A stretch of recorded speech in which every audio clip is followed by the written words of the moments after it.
The Bloomberg terminal flashed red. 12 screens mounted on the wall of Daniel's home office, and every single one showed his company's stock in free fall. 9:47 a.m. Our 10th wedding anniversary. The morning he planned to tell me he wanted a divorce. What the hell is happening? He gripped the desk, knuckles white. Behind him, through the window of our Tribeca penthouse, Manhattan sprawled in autumn sun. Who's shorting us? Where's this sell volume coming from?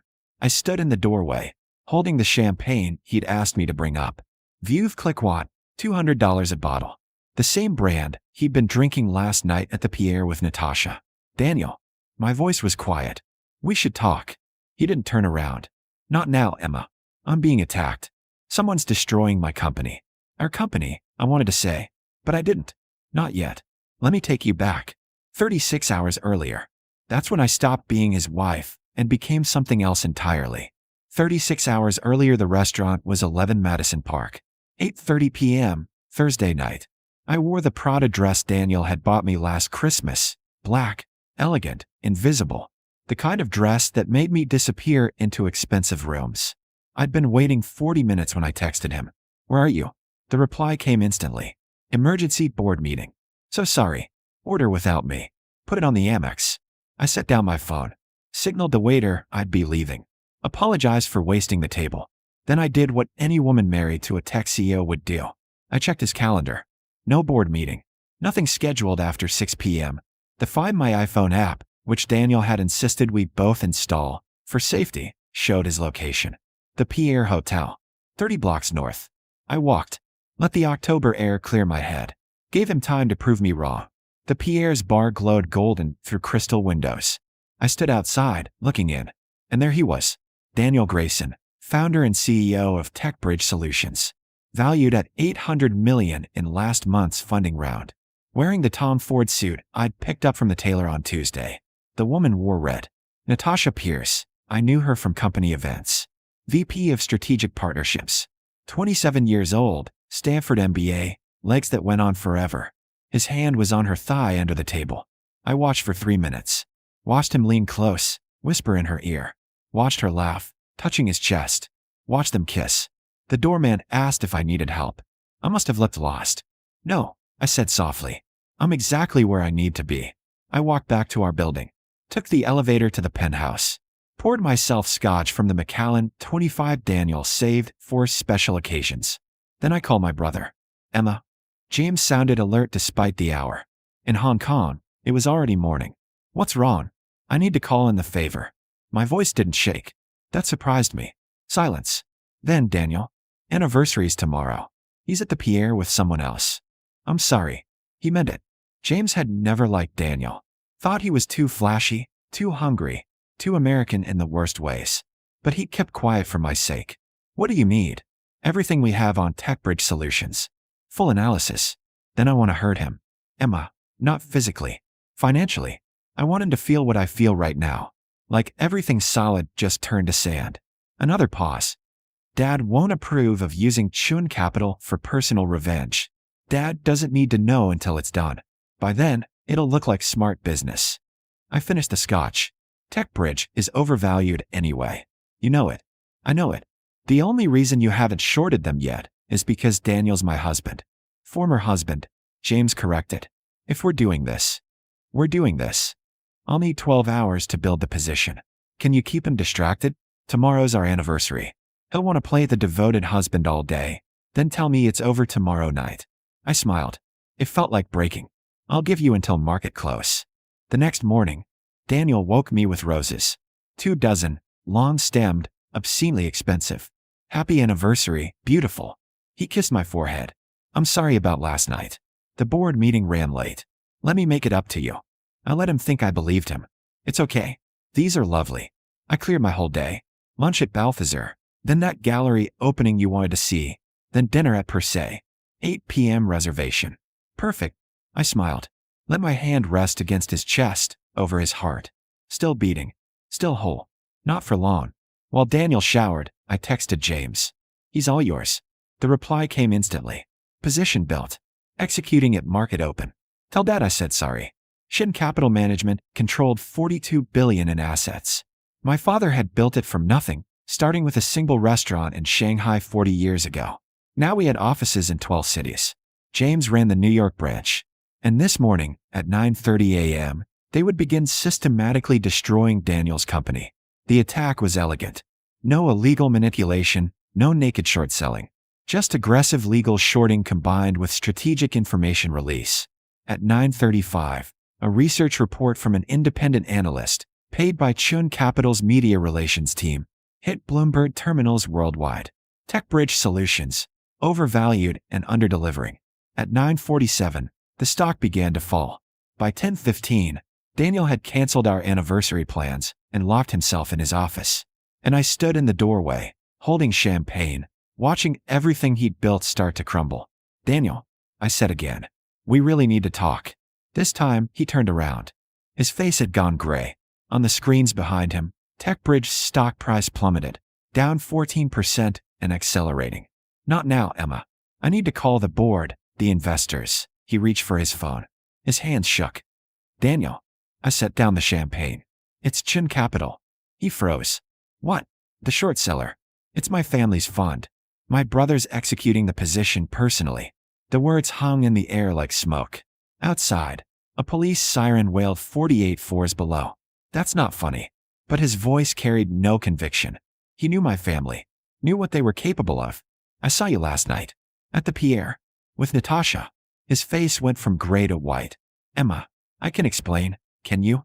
I moved to his desk, pulled up a chair, sat down like we were having a business meeting. "Because I'm very curious what explanation covers your hand on her thigh, your tongue in her mouth. The hotel room key I'm sure you never used because you came home to me instead. It was a mistake. A stupid, meaningless. Your stock's down 16% now." I glanced at the screens. Chen Capital built a position worth approximately $300 million. When your company drops another 20%, which our analysts project will happen by close of business Monday, they'll cover and walk away with roughly $90 million in profit. He stared at me.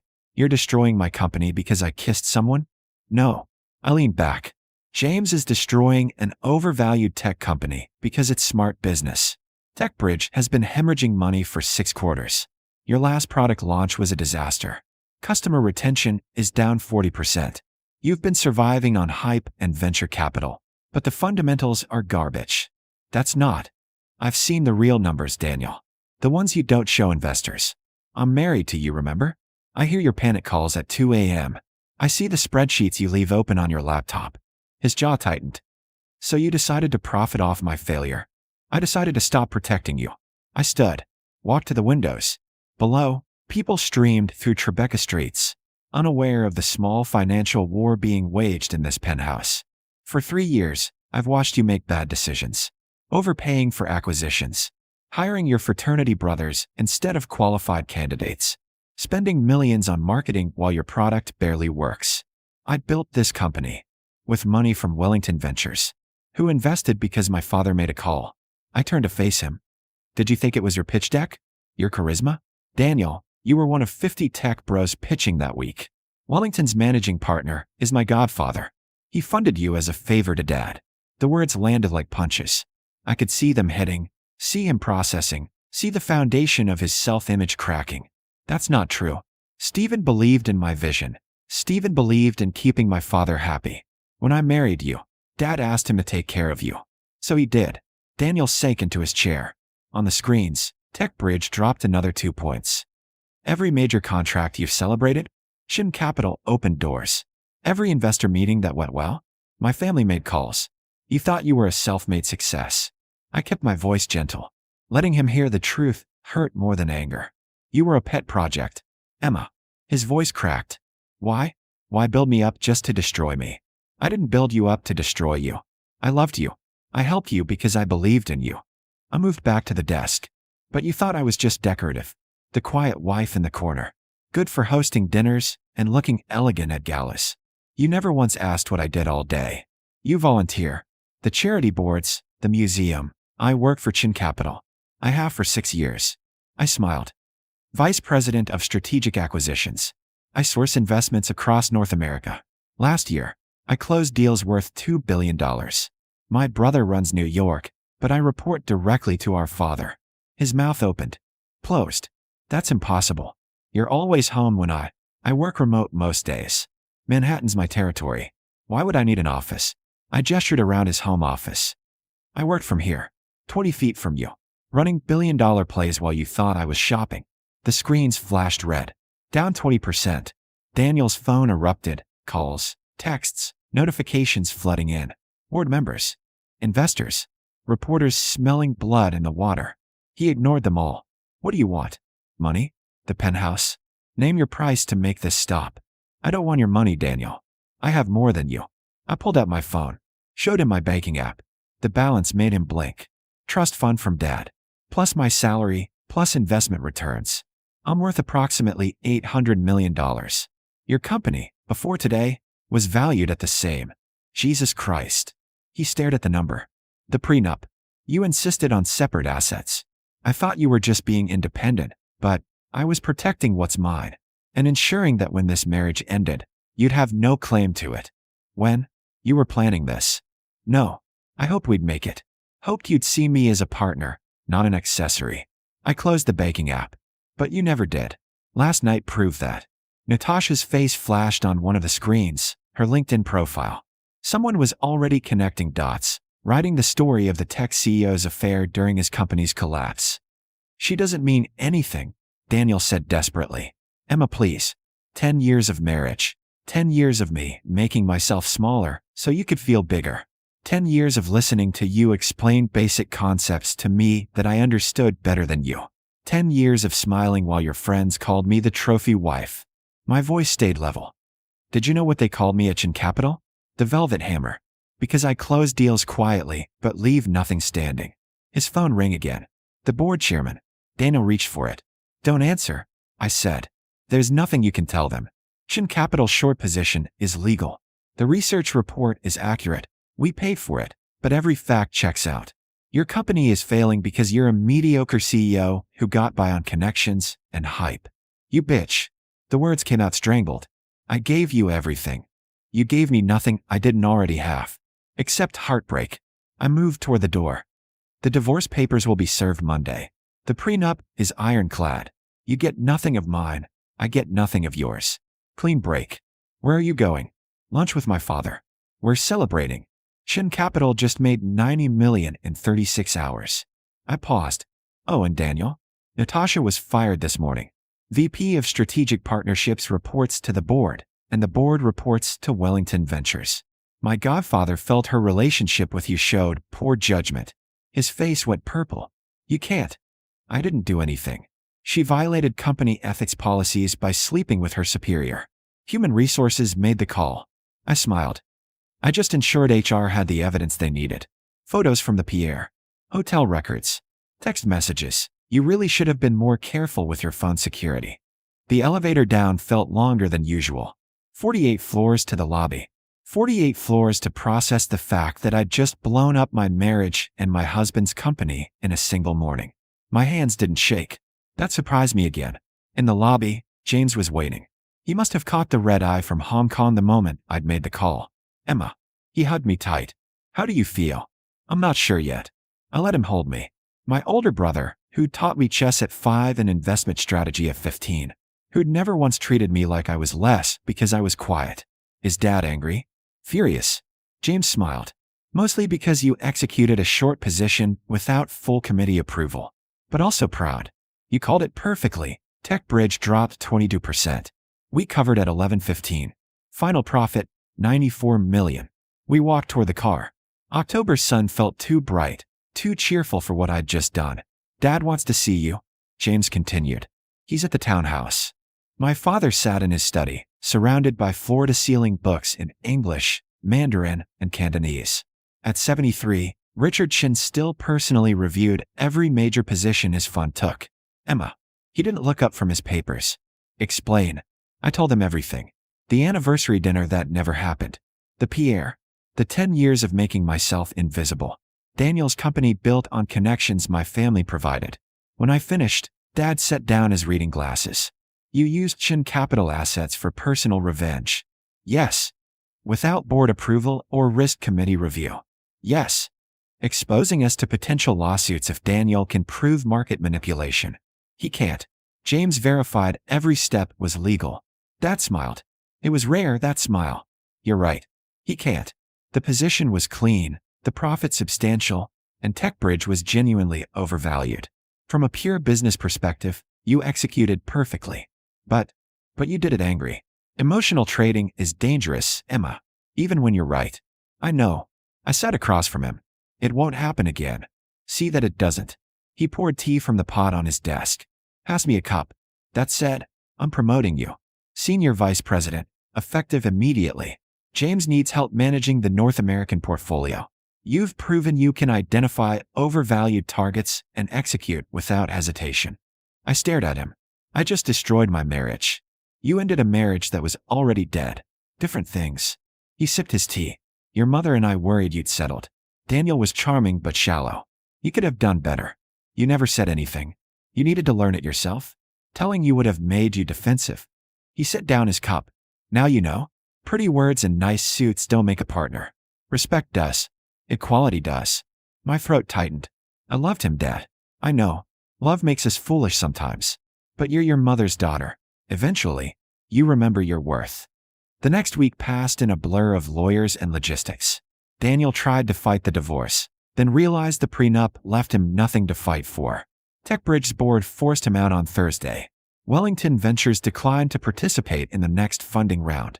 By Friday, the company was in acquisition talks with a competitor at 30 cents on the dollar. Batasha called me once. I let it go to voicemail. Her message was 2 minutes of crying and accusations. I deleted it without listening all the way through. Dorothy, Daniel's mother, sent flowers with a note. I'm sorry my son was a fool. You deserve better. I kept the note. 3 months later, I was in my new office at Chen Capital's Manhattan headquarters. 32nd floor, corner suite, view of Central Park. My assistant buzzed. Miss Chen, there's a Daniel Grayson asking to see you. No appointment. Should I send him in? He looked smaller. That was my first thought. Same height, same build, but somehow diminished. His suit was good, but not Tom Ford.